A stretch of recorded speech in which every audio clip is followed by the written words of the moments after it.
Well, investors seem to take comfort from signs the credit crunch may be easing a bit, but what lies ahead after the Fed interest rate meeting on Tuesday? Let's ask our Bloomberg Roundtable. Joining us from Houston, we have Drew Kanaly, chairman of Kanaly Trust, which has $2 billion in assets under management. And in Allentown, Pennsylvania, we're joined by Bill Schultz, chief investment officer at McQueen Ball and Associates. He helps oversee $800 million in assets. Bill, let's start with the Fed meeting. It all kind of revolves around that. Quickly tell me whether you think they're going to do a quarter or a half-point cut, and whether it makes any difference to the stock market. Well, I think they're going to do a quarter point right now. I think the stock market is hoping for more, so there may be some slight disappointments when the actual announcement is made. I think the Fed really feels that they have to do something, although in the back of their minds they're still worried about inflation out there, and so there's a little bit of a fight going on as to what the extent of their easing is going to be going down the road here. Drew, what do you think? Does the stock market really need a cut, or is it a psychological aspect, and how much do you think they'll do? What the stock market needs is to hear their marginal language. They're going to get their quarter point cut, but what they'll be looking for is what the Fed's going to say they're going to do on the margin going forward. A while back, Chairman Bernanke said that their bookends for their policy were the price of oil and how that might translate into inflationary pressure and unemployment. And as we've seen unemployment claims and we've seen the unemployment rate go up slightly, the Fed is now in a posture to ease, and so we'll see what their language is on the margin going forward. All right, this is one of those turning points that we don't see that often, where we have a central bank change of policy ahead. Drew, how does that affect the way you invest? Well, what we're looking for is, Friday's numbers on consumer retail spending were not exactly what we all expected, so we're starting to see some softening in the economy. So what we're looking for is for the Fed to lead the way, give us some language that'll tell us that if we do see a little softness ahead, then we can expect a pickup, later this year and on into next year. We still expect, however, earnings are going to be quite good for the third quarter. It's something we kind of forget about. There are things like earnings out there, and we expect them to be quite good. Earnings? Bill Schultz, yeah. We have earnings coming up next week from investment banks and brokerages. That could be a big market mover as well, I assume. Absolutely. Yeah, go ahead, Bill. The concern is that, at least the effect of the subprime contagion and how deep that goes. I think that's really what we're going to be looking for when we look through those earnings numbers starting in next month when they start to appear across the markets. Well, do you, Bill, change your investment strategy with the Fed at a tipping point and perhaps some major information coming out of these brokerages? No, I think right now it's a little bit early to be dabbling into those sort of sectors that are a little bit more affected by that contagion possibility. Right now, I think we're staying more closely with some of the more defensive names, or sectors, I should say, whether it be healthcare or consumer staples, and to affect the energy side as well. That's certainly an area which we look to see value going forward.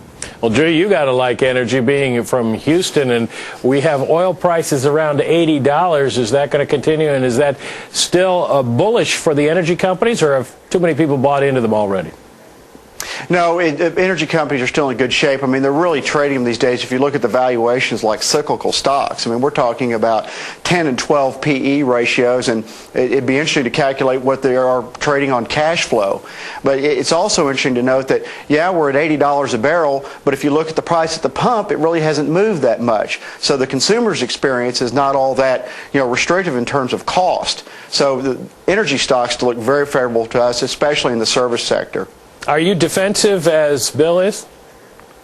No, we're not nearly as defensive. We're still very optimistic about the economy. The retail number on Friday was a bit of a concern. We're still concerned about market psychology going forward because they want to make this subprime issue, the credit issue, more serious than it really is. Again, on Friday, we heard from London that subprime showed up again. But again, the order of magnitude isn't enough to upset the market as yet. Bill, do you think the markets are able to come back once the Fed does what it does and people begin to think the credit crunch is going to ease, or do we want to still be in bonds at this point? No, I think ultimately it will resolve itself. I mean, when you look at valuations on stocks, they're not at levels that are the extreme that we saw back in 2000, 2001. So that gives me comfort that they can move forward, at least move higher going forward. Plus, interest rates are not, at least at the high quality end, are not at high levels. So you have a lot of backdrop that at least sets up for a good market. The question really becomes, when does that start? All right, we need to take a short time out, gentlemen. We will continue our roundtable, get some of your specific ideas for investments. Bill Schultz from McQueen Ball and Associates and Drew Kanaly at Kanaly Trust are our guests. You're watching Bloomberg's Market Week. But let's reintroduce our guests. In Allentown, Pennsylvania, we're joined by Bill Schultz, Chief Investment Officer at McQueen Ball and Associates. And in Houston, we have Drew Kanaly, Chairman of Kanaly Trust. Drew, we were talking before the break about energy. What else do you like? Where else would you put your money to work right now? Well, certainly international. And, we're sort of hitching our wagon to the emerging markets. They're sort of pulling all the international markets and then driving our exports. And so, examples of that you could look at domestically are things like Boeing, Tiffany, Caterpillar are all beneficiaries of the emerging markets going on the international markets and then on into home. Bill, what do you think of an international strategy at this point? A lot of people either want to play overseas or say, get those big multinationals with international exposure. Absolutely. There's a lot of domestic companies that have a lot of international business lines. Companies such as Becton Dickinson in the healthcare side has half their business overseas within the syringe and the diagnostic units. So that's a name that we would be really interested in adding to at this point. Another name would be Procter & Gamble, certainly the biggest consumer products company throughout, with a lot of exposure throughout Europe and other areas of the international markets. You are bullish on the economy, Drew. Do you like consumer staples? Would you even venture as far as discretionary? Well, I wouldn't be, overweighting those sectors, certainly. We're still looking at things like private equity for our clients, and the way we've done it is in an unleveraged form using Berkshire Hathaway, and that's worked very well for us. What do you mean by that?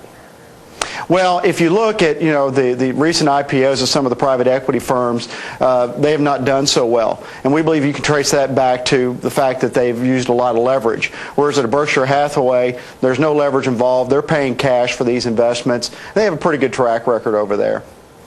All right, I didn't get a chance to ask you, Bill, but I know you like energy. Where would you go in that sector? I think our names that are favorites for us are Schlumberger as well as Apache. Apache has been down because of the price declines that we saw, especially in the natural gas side. But as we move forward, we expect a firming of prices to continue, and that's a name that here at this point. So you like the services side? Exactly. Services plus the E&P, the exploration and production side. Ultimately, we think that's a long-term play. It may have gotten a little ahead of itself right now, but in the long term, I think that's a good place to invest some money.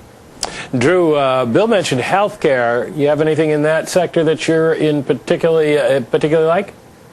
Nothing in particular. I'd like to amplify the energy deal. It's the reason why the service sector looks so good is you don't have to worry so much about the commodity side of the price of oil. Should we see a drop in the price for whatever reason, as long as it's not too far, the service companies are still going to stay very, very busy and be very profitable.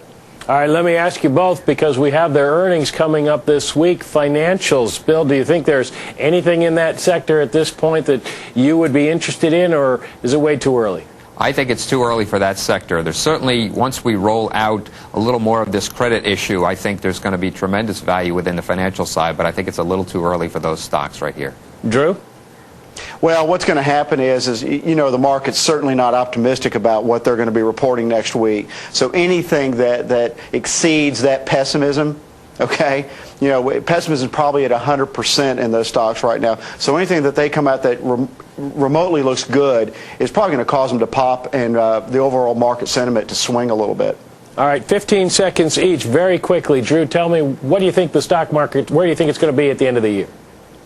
I think we're still looking at a double-digit return on the S&P. Remember, we're still up 6% year to date. It's not like it's negative at all. So we're still looking for a very good fourth quarter. Bill, 10 seconds. What do you think? I think it's here slightly higher, but I think short term it goes down and probably bounces back toward the end of the year. All right, thank you both. Our thanks to Bill Schultz, Chief Investment Officer of McQueen Ball and Associates, and Drew Kanaly, Chairman of Kanaly Trust.